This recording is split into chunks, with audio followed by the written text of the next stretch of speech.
Lamar Jackson had some fun on social media on Wednesday, calling out fans and media, watching it unfold in real time and being right about it. We talk about that. The Ravens submitting a key rule change resolution proposal and so much more coming up next year on Locked On Ravens.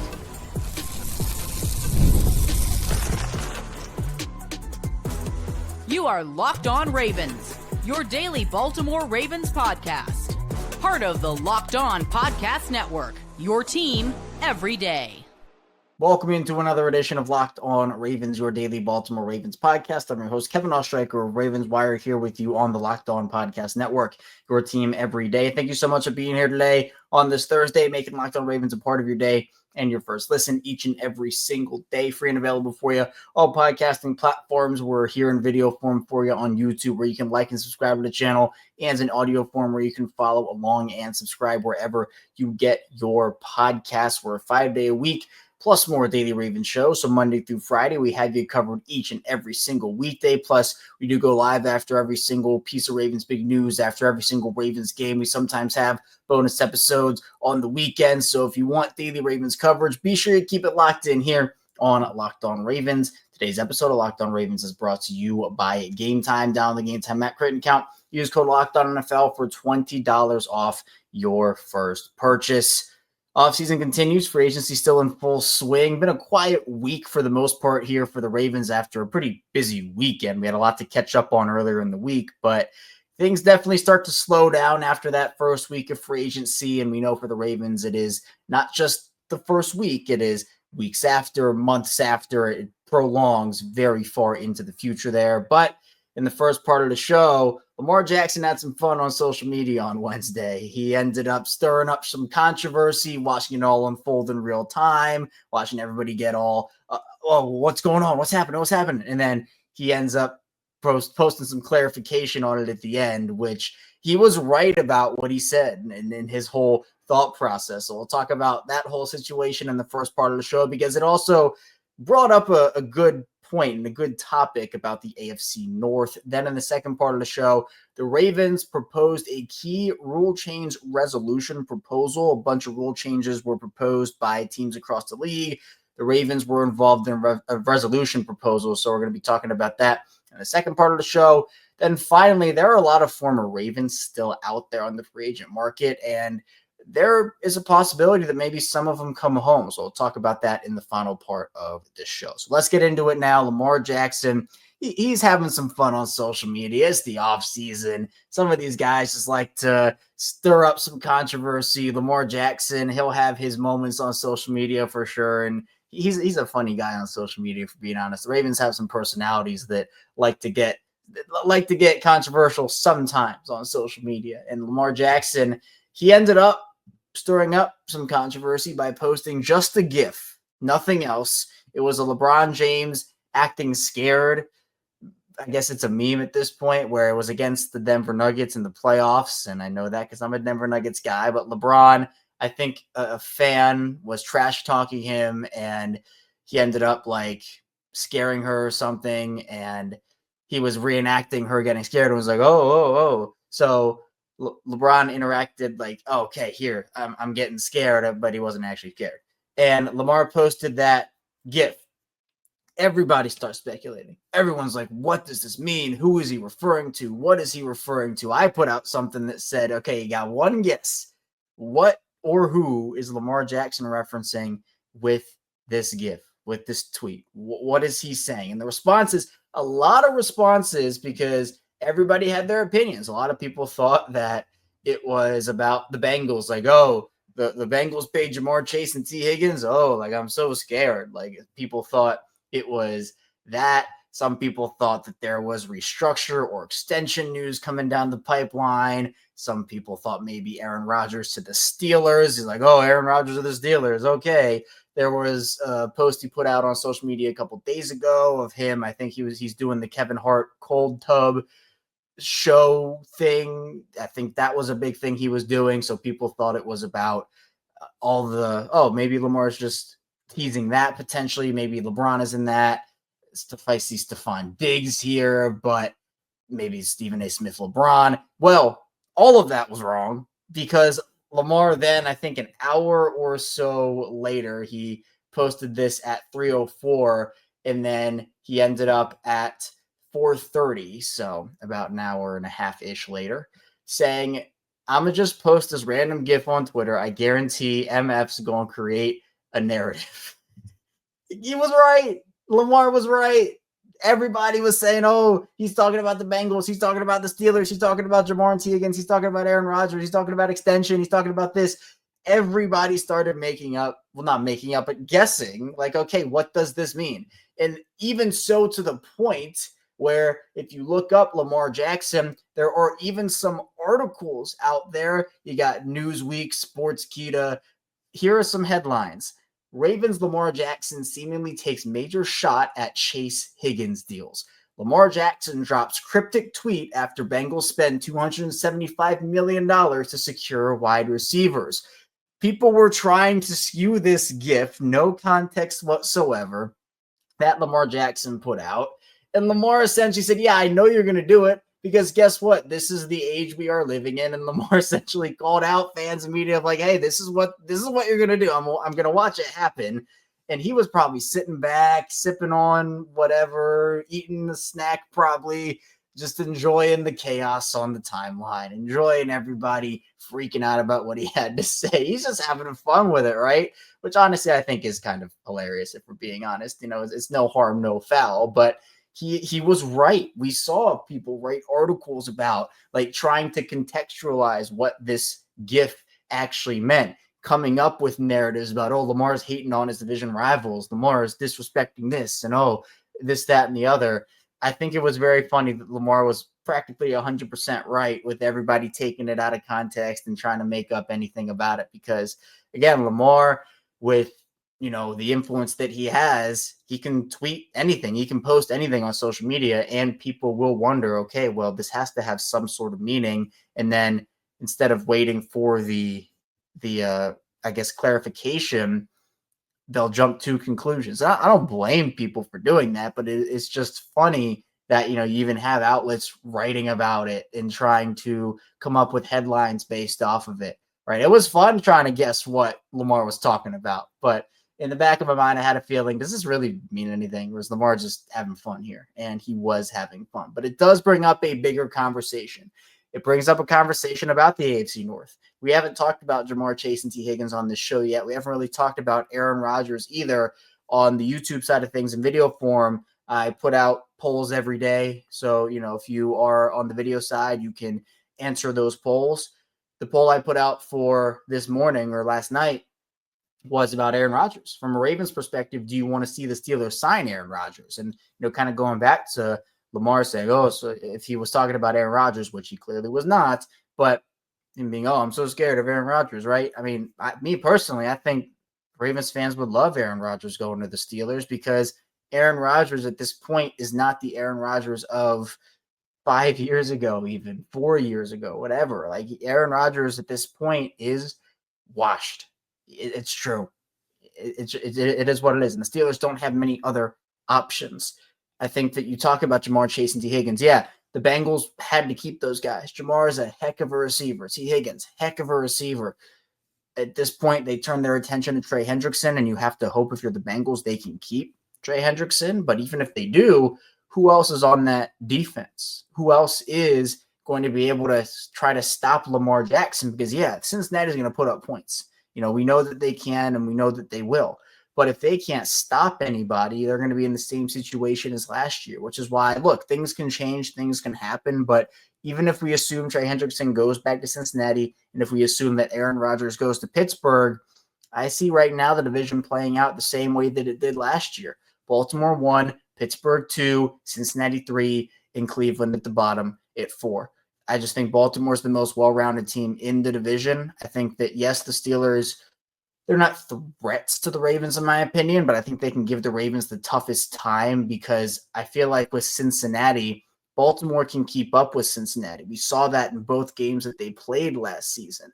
But with Pittsburgh, and we talked about this point on the show, I think just a couple days ago at this point, like, Pittsburgh can slop up the games, make them ugly, and sometimes Baltimore, when they get in their own way in games like that, yeah, they'll lose those games. So that's I think, how you beat Baltimore, not try to get Baltimore in a shootout, because Baltimore, much like Cincinnati, has a high-powered offense. So me personally, I think that you always have to take the AFC North game seriously. I think the division games in the North can get very weird. We've seen that, especially those Ravens and Steelers games.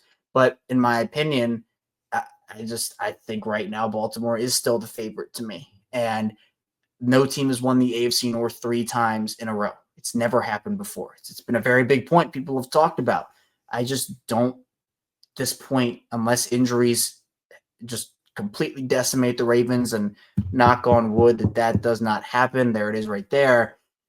I think that's the only way that does happen. I think the Baltimore up and down has the most talented roster, and, we'll see how they continue to round it out. It certainly is not a finished product yet. They still need to add more. I'm not saying it's done. They're done adding. They need to add some offensive line depth still in the draft, defensively, edge rushers, secondary help. They still need pieces.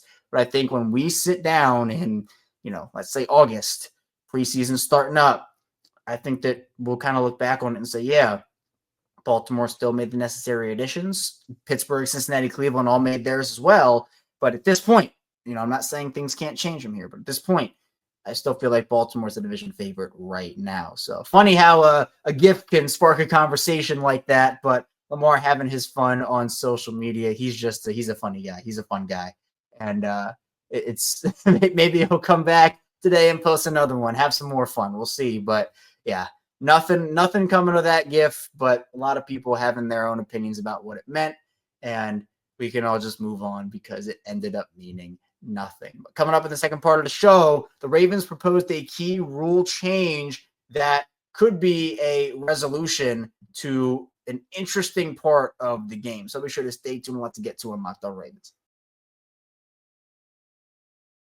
First, the show is brought to you by Upwork. Scaling your business requires the right expertise at the right time. With Upwork, you can find specialized freelancers in marketing, development, design, and more. Experts ready to help you take your business to the next level. Upwork gives businesses flexibility by connecting them with top freelance talent across multiple industries, including IT, AI, web development, and marketing. Whether you need extra hands for a project or a long-term partner, Upwork makes hiring simple and affordable. If you need help with a marketing campaign, Upwork can connect you with a freelance expert who delivered incredible results. Instead of hiring full-time, Upwork helps find affordable, top-tier freelancers to scale businesses efficiently. Visit Upwork.com right now and post your job for free. That's UPWORK.com, Upwork.com, to connect with top talent and grow your business today. And the show is brought to you by Gametime. Imagine watching your favorite team live, feeling the energy of the crowd, and witnessing unforgettable moments. There's nothing like experiencing a big game in person. Getting tickets shouldn't be stressful. That's where Gametime comes in, making it easier than ever to grab last-minute seats at unbeatable prices. Now, Gametime Picks, they have curation that makes it easier to find better value for tickets to sports, concerts, comedy, theater, and so much more. There are amazing deals on some huge matchups coming up on Gametime. I checked, and it is absolutely incredible. Super deals, lowest price guarantee, or Gametime will credit you 110% of the difference. Plus, with seat views before you buy, no surprise fees, and a lowest price guarantee, you can book with total confidence. Take the guesswork out of buying tickets with Gametime. Download the Gametime app, create an account, use code LOCKEDONNFL for $20 off your first purchase. That's LOCKEDON NFL for $20 off. Download Gametime today. Last minute tickets, lowest price guaranteed. We're back, our second segment of Locked On Ravens. Kevin Oestreicher still rocking out with you here on this Thursday edition of the show. Talked about Lamar Jackson having some fun on social media and watching his plan work beautifully in real time. Exactly how he drew it up. Fans, media, all end up construing different things that a gift can mean, just a out of context gift. But let's talk about the Ravens. Rule proposal changes ended up coming out. Teams proposing rule changes to what they believe in their mind will help the game if they pass. The Ravens, they didn't propose a rule change, but they submitted a resolution proposal that permits clubs to prepare kicking footballs, K-balls, before game day, similar to the process permitted for actual game footballs. Now, the Ravens were not the only team to propose this rule change resolution proposal. Browns, Texans, Eagles, Raiders, Vikings, and Commanders joined the Ravens in the proposal. And apparently, the reason behind it is to eliminate a burdensome and unnecessary process on game day for equipment staff. So kind of diving a little deeper into that, each team will still present 3 K-balls to the officiating crew before the game, which would still be inspected along with the quarterback balls. And shout out to Ryan Mink, BaltimoreRavens.com, for putting together a nice info article about the proposal. So be sure to check that out as well. But again, the Ravens were not part of any proposed technical rule changes. You got Lions, Packers, and Eagles, which all proposed those. Now, I think it also brings up an interesting point in the conversation of the other rule changes that were proposed by other teams, how those could potentially impact the Ravens. So Detroit had 3 of the 5. The first one from Detroit was to eliminate an automatic first down as a penalty imposed for defensive holding and illegal contact. So those holding calls, those illegal contact calls, usually it's just 5 yards and automatic first down. This proposal would make it only 5 yards. Now, I don't know what that looks like. I think that, again, it's a really back-breaking penalty on third down. Like, let's say it's 3rd and 16, and there's a defensive holding call. It's 5 yards and a first down.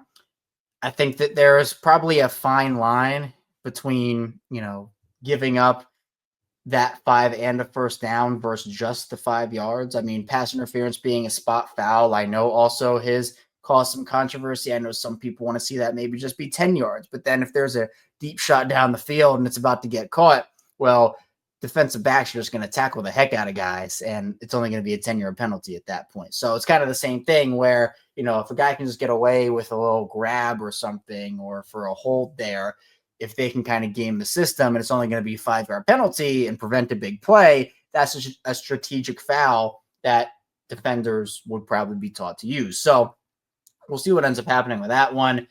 Detroit also proposed a couple of other ones, including seeding. You have obviously division winners getting the top 4 seeds, and then wild cards filling in 5, 6, 7, regardless of record. Detroit's rule would be kind of do away with the whole division structure, not getting rid of divisions in general, but the playoff division structure, where it doesn't matter if you're a division winner or not, your seeding goes by your record regardless. So let's say Ravens, Steelers, and Bengals all finish with the top 3 records in the AFC. Those 3 would be the first 3 seeds. It wouldn't be Ravens 1, Steelers 5, Bengals 6. It would be Ravens 1, Steelers 2, Bengals 3. That's how that would work. The NBA does something similar like that, and I think it works well for them. I know there's been a lot of controversy with that, especially with how the NFC North finished last year with Detroit, Minnesota, and Green Bay, and Minnesota and Green Bay having to go on the road.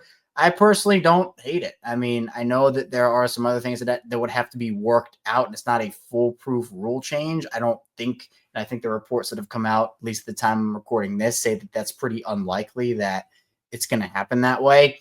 I think it's fine the way it is right now, but if it did end up getting changed, I wouldn't hate it. I wouldn't hate it. But I know that is a very controversial thing where some people are very against that happening. Other people are very for it happening. I don't think it impacts Baltimore too much, if being honest, because they're at the top of the division most years. And, it would maybe help them in a wild card scenario, like if the Bengals won the division, but the Ravens still had, a 3 seed in terms of record, but they get the 5, they'd have to go on the road there. But I think that would help other teams more than the Ravens, but it would still help, I think, teams. It's essentially rewarding teams for finishing with better records. That essentially is what that is. Detroit also had a proposal of having an IR slot in the offseason on the 90-man roster. And then Philadelphia had aligning the postseason and regular season overtime rules by granting both teams an opportunity to possess the ball regardless of the outcome of the first possession.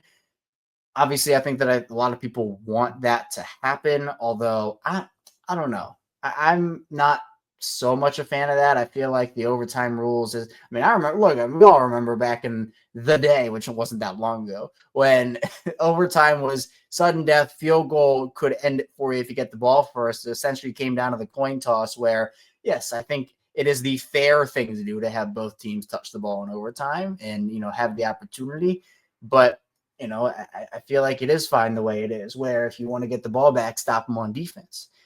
again, a rule that I'm kind of indifferent to either way. If it happens, great. If it doesn't, it's fine the way it is. And then Green Bay ends up wanting to eliminate the tush push. I think this is, I don't really think this one's good. I mean, look, if you want to stop it, you want to get rid of it, just learn to stop it. Learn to stop it. Don't go out there and complain about it. It's a football play. It's a formation. Learn to stop it. That's what it is. A lot of people complain about, oh, this team's running up the score. This team's doing this. Well, if you don't want the score run up on you, learn to stop the other team. It's kind of the same thing here. If you want the tush push to be stopped, then learn to stop it, and then Philly won't run it anymore. These other teams won't run it anymore. So I don't think that eliminating the tush push is, something that needs to happen. I mean, I think Green Bay is just might even be a little salty about it. Who knows? But I think, in my opinion, if it's a legal play, nobody's getting hurt from it, I think that it should stay. That's just my opinion on that. But Baltimore, talking about the K-ball rule proposal resolution that the Ravens are a part of. Of course, it's a special teams one too for Baltimore, with how they pride themselves on that side of the ball. So we'll see what ends up happening there. But, rule changes happen every single year. I mean, it's not a rule change, but at some point we're going to get an 18-game schedule here. It just feels all but inevitable. And then with that will come new rule changes and schedule changes and whatnot. So I think that, the NFL should be prioritizing getting the roughing the passer calls right, getting the pass interference calls right, get those defensive penalties right, because it's impossible to play the game these days on defense. You really can't touch anybody without getting a flag. So I think that should be the main priority. But, I guess that will come with time, hopefully. I mean, I'm not super confident, but I'm hopeful that can happen, because right now, I think the biggest problem the NFL needs to fix is the officiating problem for sure. Coming up, though, on the final part of the show, there are a lot of former Ravens who are free agents. Could some of them end up coming back to Baltimore? Stay tuned. Plenty coming your way on Locked On Ravens. The NCAA tournament is here, and so is the Bracket Breakdown. Locked On Podcast Network and Amazon Fire TV channels are teaming up to deliver NCAA tournament coverage like never before. Watch studio shows featuring former players and Locked On's local experts as they guide you through every upset, buzzer beater, and bracket matchup. Stream it all for free on Amazon Fire TV channel. Search Bracket Breakdown to see it all for free. It's your team every day.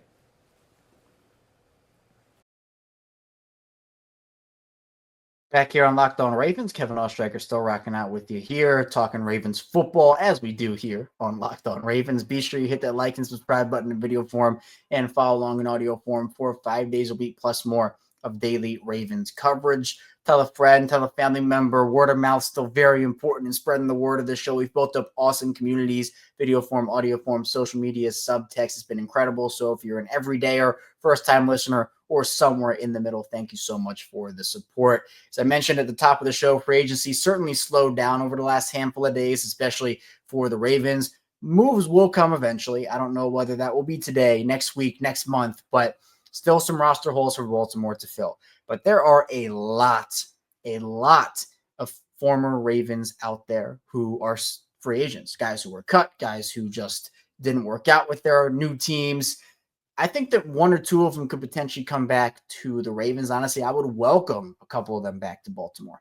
Now, you have guys like Gus Edwards and J.K. Dobbins. I don't think either of those guys come back. The running back room for Baltimore is really crowded, and I really don't see a way that they add anybody there. Even in the draft, the Ravens have 11 picks. They could maybe add a late round guy, but you have Derrick Henry, Keaton Mitchell, Rasheen Ali, and obviously Justice Hill as well. I just don't see room. So obviously a JK and Gus, those guys are definitely ruled out there. I think a lot of people, though, look to the defensive line, the front guys. Calais Campbell makes a lot of sense for the Ravens. I know he's up there in age. You're going to have him on a snap count. He's not going to be in the role that he was with Baltimore in the first time he was in Baltimore. But I think that it makes a lot of sense. Baltimore lost Michael Pierce to retirement. Brent Urban is a free agent. Roderick Washington hasn't lived up to his contract extension expectations. So that leaves you with two viable defensive linemen, at least two guys who can trust right now, Nnamdi Madubuike and Travis Jones. I think Baltimore will probably sign a vet and draft a guy to round out their room. This is a really deep defensive line class, so they could take a guy on day 1, day 2, or day 3 and probably have that guy contribute for them in year 1. But I think Calais being a mentor in that room, again, would be really solid for them. He still is playing at a really high level for his age. He is playing at an incredible level for the age that he is. And I think that, again, while he's not the Calais Campbell of his prime, he is still someone that can be productive, someone you have to pay attention to on the field. And in a rotational role, I think that makes a lot of sense for a team that does need to add at that position. Speaking of the defensive line, at the edge position, you got Matt Judon and Zadarius Smith, two former Ravens who are free agents right now. Judon had a tough go of it in Atlanta. He made a name for himself more so in New England. Zadarius Smith is a guy that I think can make a lot of sense too. Someone who was in Cleveland. He went on to Detroit in the trade deadline. Both those guys are still productive players. I know Zadarius had that whole thing a couple of years ago where he came back to Baltimore after being in Green Bay and then didn't work out. So he went to Minnesota instead. I think some people believe that bridge in Baltimore is burned. I don't know if that's the case or not, but I think people kind of look at that and say, okay, well, Matt Judon is the answer there. I'd be fine with either of those guys. Probably not both, right? I think probably not both, but one of the two coming back. And then again, Baltimore probably taking someone in the draft. I don't know if they keep 5 or 6 edge guys. I don't know what the future of David Ojabo is, but you have 5 edge rushers on your roster right now in Ojabo, Owe, Tavius Robinson, Kyle Van Noy, and Adisa Isaac. So I guess if you bring back a Judon or a Smith, does one of those guys get traded? And then if you draft someone that's 7, that is too many. So do you move on from, I don't even know who. I don't know what the deal is. So they'll have to make some roster cuts there, roster decisions. I don't think David Ajabo's spot is safe. I don't. I feel like he could be not cap casualty, but a roster spot casualty heading into the season this upcoming year. But I think one of Zadarius or Judon does make a lot of sense for Baltimore. I know Chuck Clark's still out there as a free agent. He kind of had a rough go of it with the Jets. He had an injury his first year that was unfortunate, and then, just I guess didn't really work in New York. I probably wouldn't bring Chuck back. I mean, there's a possibility, but Chuck also threw some shots at the Ravens while he was in New York, and I don't think that's really going to work. I feel like the defensive line is where I'm focusing with the Ravens now. I feel like they really do need an edge. I still am disappointed they didn't sign Azeez Ojulari. It was a deal under $5 million for 1 year. To me, that's a pretty, not a big risk to take if you're Baltimore. I mean, I think it's a worthwhile one for a guy that was one of the hottest names at the trade deadline. And yes, he had an injury the latter half of the year, but I guess, we're not crying over spilled milk at this point. It's disappointing, but the market is starting to dwindle a little bit. Not that there aren't still options out there, but I think you have a couple of guys who are familiar with the organization staring you right in the face. And I feel like it would make a lot of sense to bring one, if not multiple, whether it's Campbell or Judon, Campbell or Smith. That to me makes the most sense, but it doesn't have to be former Ravens. I just think they need to add along that defensive line. There really is no ifs, ands, or buts about that. We talked about a little bit how the Ravens should approach the rest of free agency a bit on yesterday's show, but the draft does go hand in hand with that, which I think is a really important aspect of just how the Ravens should end up operating and how they do operate, where again, they're going to let markets develop. Maybe they have talked to Judon or a Smith and their markets are a little too high right now. They want to see if they can come down a little bit, and maybe they wait until after the whole comp pick formula gets taken away and you can now sign anybody that doesn't affect that. That's what they've done before. They've waited for guys, examples of that, Alejandro Villanueva, Rock Ya-Sin, doesn't always work out, but again, they don't want to pay that draft pick price or get off of a draft pick that they are supposed to be owed for a guy, for a player that, could only be there a year or whatnot. The Cooper Rush shining, that salary seems to be coming in just under the comp pick formula. So that was a savvy move there from Eric DeCosta. But man, the Ravens have a lot of options still, but they only really need to focus on a couple positions, but mostly on the defensive side of the ball leading up to the draft, right? Once the draft hits, I think you start talking O-line. But right now, I think a veteran defensive lineman, a veteran edge, and probably a veteran corner are what you need to look at here. So Baltimore, they're in a decent spot right now. I truly believe they're in a decent spot, but job's not finished, right? Job is not finished. You have to go out there. You have to be able to round out your roster. The Ravens didn't really lose a ton of talent this offseason, right? Obviously, Brandon Stephens, Patrick McCary, those are your losses. You were able to bring mostly everybody else back that you wanted to. I don't think anybody's losing sleep over Malik Harrison, over Chris Board, over Josh Jones, right? I feel like Baltimore has the ability to build upon last season. They have done that with DeAndre Hopkins. They have brought back Ronnie Stanley. Now it's about continuing to build off of that, which I think Baltimore, that is obviously their plan. That's all I have for you here today on Locked On Ravens. Thank you so much for tuning into the show. On the way out, hit the like and subscribe button in video form and follow along in audio form for 5 days a week of daily Ravens coverage, plus more. Coming up tomorrow, we'll be rounding out the week here on Locked On Ravens, talking more Ravens football. So be sure to stay tuned. I'll see you right back here tomorrow on Locked On Ravens.